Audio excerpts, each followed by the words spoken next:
people of faith, including clergy, should advocate for building a moral and a holy society. Religious people should go to their prayer closets and stay there. Yeah, sure.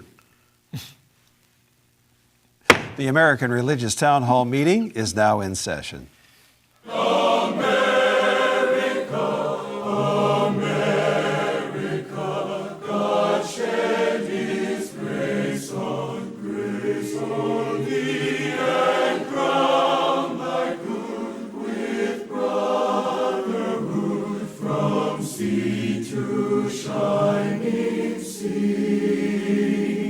Welcome, friends, to the American Religious Town Hall meeting, where the discussion of religious, political, and social issues is meant to promote the cause of religious freedom and to help us better understand each other. And now, here's your host and moderator, Pastor Jerry Lutz. Thank you, Mark, and I would also like to welcome you to today's program. We're so very glad you've joined us. Some of you have been with us for years, decades even, and we're very glad that you're back today. If this is the first time, a special welcome to you. But welcome to the program. You've heard a little bit about what we're going to be talking about today, but you'll need to meet every one of our panelists. And so let's begin with the gentleman to my right. Tell us a little bit about who you are, what you do, and then we'll go around the table. My name is Bishop Michael Olson, and I am the Bishop of the Roman Catholic Diocese of Fort Worth, Texas. My name is Mel Roebeck. I'm Senior Professor of Church History and Ecumenics and Special Assistant to the President for Ecumenical Relations at Fuller Theological Seminary in Pasadena, California. I'm also an ordained minister with the Assemblies of God. Hi, I'm Tony Matthews, and I serve as pastor at North Garland Baptist Fellowship in Garland, Texas. My name is Canon John Peterson. I am an Episcopal priest, and I'm canonically resident in the Diocese of Washington, D.C. I'm Dan Levin. I'm the Senior Rabbi at Temple Bethel in Boca Raton, Florida. I'm Tom Plumbley. I'm a minister in the Christian Church Disciples of Christ. I serve as senior minister at First Christian Church, Fort Worth, Texas. Well, as you can see, we have a great panel assembled here today. Welcome to each and every one of you. Let's go right to our subject for today. In our world today, there are many who argue that faith and politics do not and should not mix. Politics is a public affair. Faith should be kept private. Yet both faith and politics, or the faithful and politicians, are confronted by the same realities that we hear about on a daily basis. Things like homelessness, poverty, addiction, violence, corruption, trafficking, exploitation, suicide, refugees, criminality, persecution, and it goes on, much, much more. These are not merely political issues that call for political solutions. They are also issues of faith, moral values, issues with viable responses that the faithful should bring to bear upon them. Sadly, many believers do not know how to bring their faith to bear on these situations, or they're afraid to act because of intimidation by others. We'd like to ask our panelists today to consider a few questions. First of all, should people of faith exercise their faith only in the private sphere, or should they take a place at the table, helping to develop public policy and seeking healing for those caught in such realities? Another question, how would you encourage your congregation or faithful colleagues to act on these and similar moral issues? And then another question, what might people of faith bring to the political table that would infuse hope in such situations? Do you anticipate that everyone will be prepared to listen if you brought such things to the table? Well, that is our subject for today that we're going to be discussing, and those are the questions I'd like for our panelists to consider. Again, glad you're here with us. Let's go back now to those who helped to begin the program. And Rabbi Dan. Dan, we're glad to have you here today. It's an honor to be back with all of you. I think when I ask myself these questions, I hear ringing in my ears the verse from the beginning of Leviticus 19, which says in Hebrew, Kedoshim tiyu, you shall be holy. And if you follow what goes in the rest of that chapter, which in the Hebrew Bible is called the Holiness Code, it's all about how it is that we're asked to build a holy society, how it is that we're supposed to take the moral values in the universe, that we're supposed to make them come to fruition in our world. And I think there is a big difference between partisan activism and moral activism. So in our congregation, we try to gather together and organize people to question what are the moral essential teachings that our faith tells us to do, and to figure out how we can make those values come to life in our community and in the world in which we live and that we seek to build. And so faith is not just about building a strong moral core or making someone feel a sense of personal, moral, or spiritual security, but it's about building a world in which those values come to fruition. And if we look at the history of our different faith traditions, you see time and time again there are prophets and others that critique the societies in which they live because they don't see those societies and those that practice that faith living up to the values that they are supposed to adhere to. And so in our congregation, we feel it's really important not to use the congregation, and certainly I as a rabbi, to use my position for partisanship, but when there are moral questions that need to be answered, to answer them and to affect that sense of holiness we want to see in our world. All right, thank you very much. Reverend Plumbley, you kind of caught us off guard a little bit with your comment. It's not that you're against prayer in a closet, right? There's something else going on there. Tell us a little bit more about your comments. That's right. I've been on this program for a while, and I would imagine that folks that have any history in watching this program at all would know that I would not be on the side of saying that religion and politics don't mix, that faith and cannot and should not be lived out into the public realm. For one thing, public policy affects private life, and there is simply no way to avoid being a part of the public sphere if one is alive at all, it seems to me.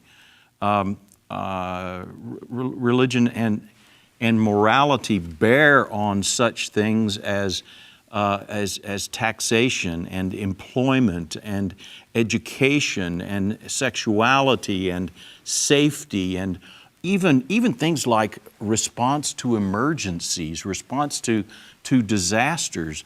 Those are not just questions of practicality, how do you get it done, or of politics, who gets it done and for what reasons. Those are moral questions. There are moral dimensions to those questions, as well as, a budget is a moral document. A war is a moral undertaking, or many would say an immoral undertaking by definition. Environmental policy, health care, mental health, care for the least and the lost.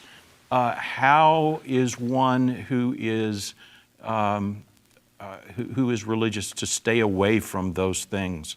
There are two kinds of folks that advocate for quietism from religion, and those are people who are religious people and disagree with what a particular leader or even just somebody else in their Sunday school class has to say, and people who are irreligious and just wish the rest of us should shut up. All right. Well, thank you very much for your participation today. Let's go to Dr. Matthews. Glad that you're here again today. What are your thoughts on the subject? Faith in politics. This is a topic that we are dealing with all the time. And wow, just here recently at our church, we had it was kind of like a town hall meeting where we had folks come together over a pretty heated racial and somewhat political issue in the Dallas area. And in our congregation, we have people who are just diverse in terms of their political positions, and bringing these folks together and having them to discuss their topics and do it in a way where you're civil and respectful, I think it helped us to grow. And I think with the upcoming election, we're going to be in an election pretty soon. I think I'm going to be praying for pastors and church leaders and clergy folks all over the land to guide their people through civility. I think our religion is public. Bruce Ashford wrote a book, Letters to American Christians. He says that we cannot not be religious. In fact, he says something even stronger. He said, you just can't, it's impossible. So I think we preach and we teach and hopefully we do the best we can to model morality and teach our folks to do the same. All right, thank you very much. Dr. Roebeck, glad to have you here on the program. Well, thank you. Your thoughts, please. Yeah, I think that every American has the right and the responsibility to participate on the civic level, regardless, and we do that a lot, I think most of take for granted the fact that every time we cast a vote in the polling booth, we are exercising our right, not simply as people of the nation, but hopefully we're thinking about this from the point of view of our faith and how consistent is our vote with that particular position. I think about it in terms of jury service. I know there are a lot of people out there that don't like to go on juries. I've been there. I've probably served on 20 juries in my lifetime. It's an extraordinary amount. I think I get called about every other year. But the fact of the matter is, I think as a Christian or as people of faith, we have a real opportunity to serve the community in the way the ways we look at the questions that are being addressed in these places. All of us pay taxes. Well, we don't like it necessarily, but it was part of being this community which we call the United States, or even in my situation, California, where we pay so many taxes as well. I mean, that's part of my community. All Americans have the right and responsibility, I think, to speak their minds in thoughtful and responsible ways. And I would say where we break it down right now is that so many people have forgotten what it's like to be thoughtful or responsible in the way they speak to one another or the way they address issues in front of other people. I think people of faith can bring ideas to the civic table that are equal in value of anybody else's ideas. Certainly they should be looked at and questioned and treated in very much the same way. I think Christians who wish to take a public stand on any issue, however, need to be first and foremost those who practice their faith. There's no room for hypocrisy. There's no room for us to say, well, do it my way, but I won't do it your way. And then at the same time finding that my way is not really what I say my way is. I think that's duplicitous. I think it lacks integrity. I think there are lots of issues that are raised there. I'm struck by Galatians 5, where Paul talks about the fruit of the Spirit, which is supposed to be a response in our lives, the way we are grown, to bring love, joy, peace, patience, kindness, generosity, faithfulness, gentleness, self-control, even compassion or humility. I think all of these are great characteristics that Christians can bring to the whole civic process, which seem to be lacking so much these days. And of course, being a Christian or being a person of faith doesn't necessarily make you smart. It doesn't necessarily make you wise. It doesn't necessarily provide all the answers that we need in any kind of civic discussion, and it's not always right. But I think we as people of faith need to be responsible in the way we come at it, and I think these are a lot of opportunities. Thank you very much. Bishop Olson, your thoughts and comments, please. I've enjoyed very much everything that I've heard today. I think I would like to follow up especially on Tony's point about civility, because I think it's really one of the more critically needed things in our public discourse today, in our political life, and it's particularly something that we should be able to bring as religious people, in the sense of civility, in the sense that our opinions and what we bring to the table are really directed towards the common good and the well-being of the whole city, or in other words, of our society, and not just simply because they're my opinions.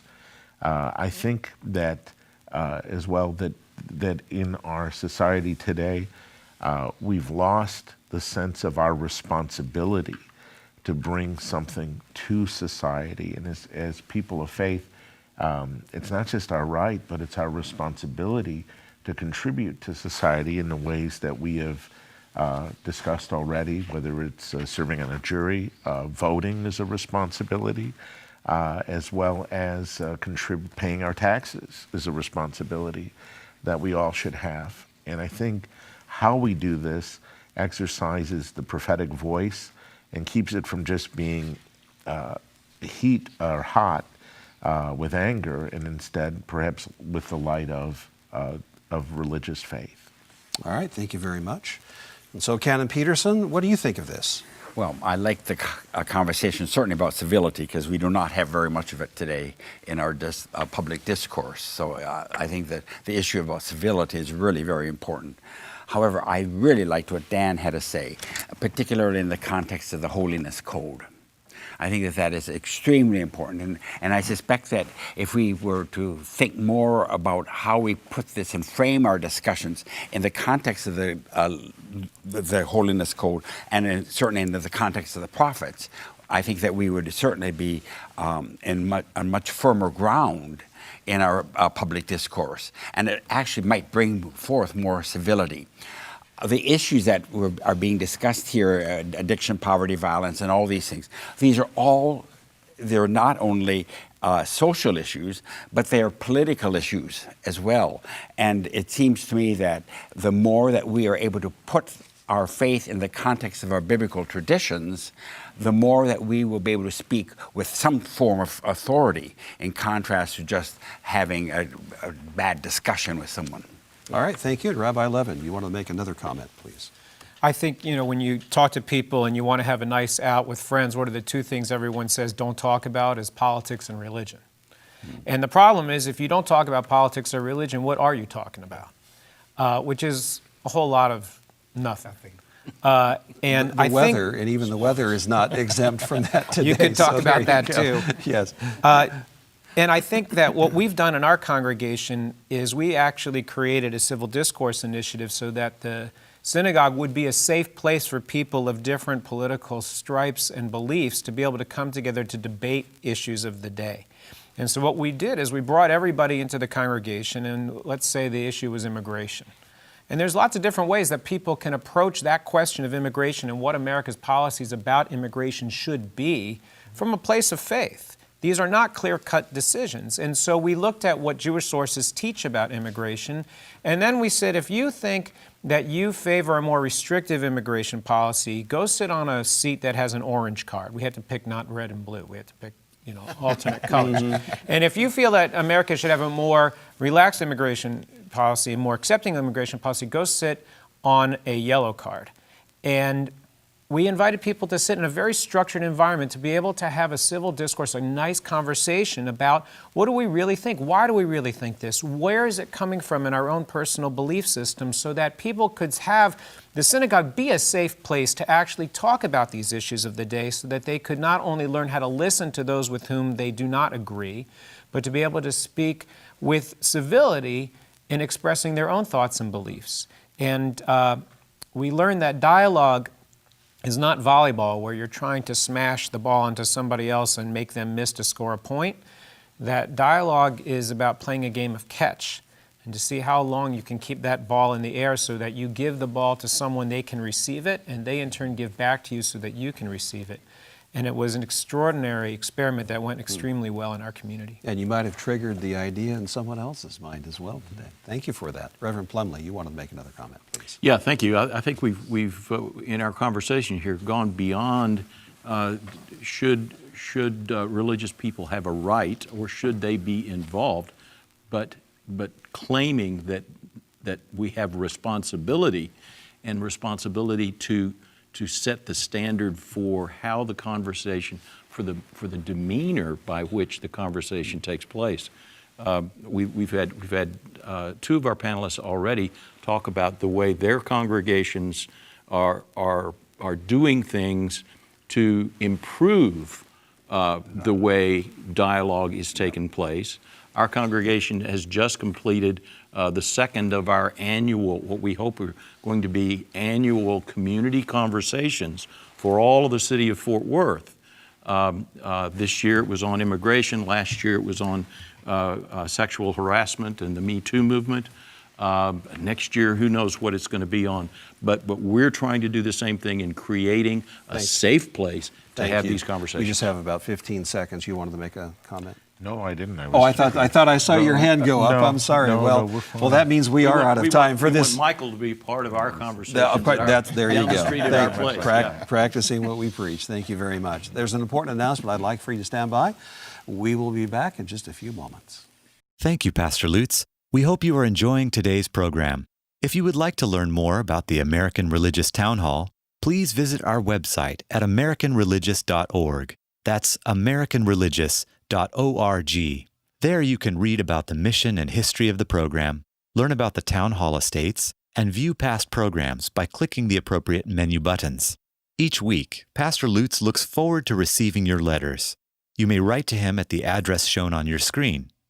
Send your letters to Pastor Jerry Lutz, American Religious Town Hall Meeting, P.O. Box 180118, Dallas, Texas 75218. That's Pastor Jerry Lutz, American Religious Town Hall Meeting, P.O. Box 180118, Dallas, Texas 75218. Thank you for writing, and thank you for watching. And now, back to you, Pastor Lutz, and today's closing statements. Thank you. As Mark has just said, I do look forward to hearing from you. You can go to the website there, you can send an email, or you can just send it to the address that you saw on your screen. And there at the website, you can learn more about the Town Hall Estates. I would encourage you to spend a few moments there, if not even longer. And then let us know what you think of the program. Thank you for your continued support. Let's go to our summations now. We'll begin with Bishop Olson. You're first. Part of our religious tradition speaks very clearly of to come, let us reason together, and that we are able to bring to the table our faith and also our reasoned deliberations on how we can best form society and live together with respect and love for each other. It's important for us not to let go of our responsibility to do this, and certainly never to give in to apathy or indifference and not enter into the public square. Thank you. Now, Dr. Matthews. Exercising our faith in public is a great thing, in my opinion. Jesus Christ, our Lord, preached in public. He taught in public. His baptism was public. His crucifixion was public. And I just think it's a great thing when we, as Christians and people of all faiths, will exercise their faith in public. Thank you. Rabbi Levin. I think people don't need me to tell them who to vote for as a religious leader. I think what people need is a moral context to decide how they want to vote. And I think that religious people can disagree, but I think what happens, which gets dangerous, is when religious leaders trade that moral rectitude for partisan favoritism. And I think that when we delve into the partisanship of national questions, we get off track. But when we stay clear about the moral questions we face as a society, that's where we are properly situated. Thank you very much and for your participation today. Now, Reverend Plumbley, your summation, please. Thank you. Indeed, religious people can't avoid being involved in the public arena. I think that religion should free one up in the public arena, should free one up either to conform or not to conform, because a religious person's allegiance is beyond that of a merely secular person. And that may make us dangerous for some folk. I think it is incumbent upon us as religious leaders, as we are around this table, to always be cautious that we do not get caught in lockstep with any particular person or any particular party, but that we do recognize we have responsibility in the public arena as well as the private. Thank you, and for being here and participating today. Appreciate that. And now, Canon Peterson. I think I'm in agreement with just about everything that's been said around the table in this summation. And I think that there's really an important role for the synagogue, for the mosque, for the church in this public discourse but not partisan.